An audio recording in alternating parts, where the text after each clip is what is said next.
متخانقين وعلاقتهم مش زي الأول رغم مرور 3 شهور بس على جوازهم. ايه اللي حصل بين مي عز الدين وجوزها أحمد تيمور؟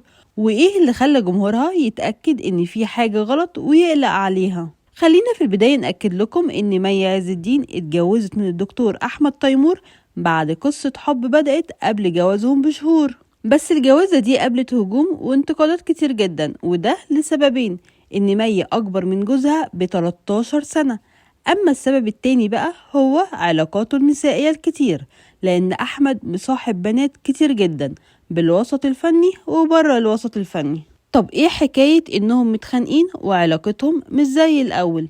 الكلام ده انتشر بقوة الساعات اللي فاتت، وده لان الاتنين اتجاهلوا تماما الاحتفال بعيد الحب، رغم ان ده اول عيد يمر عليهم.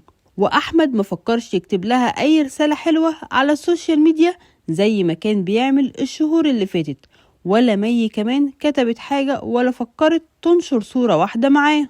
وده خلى ناس كتير تقول ان في حاجة غلط، واكيد في خلافات بينهم او زعلانين من بعض في حاجة. بس في فريق تاني قال مش شرط وممكن يكونوا كويسين جدا، بس مي حابة تحافظ شوية على خصوصية حياتها.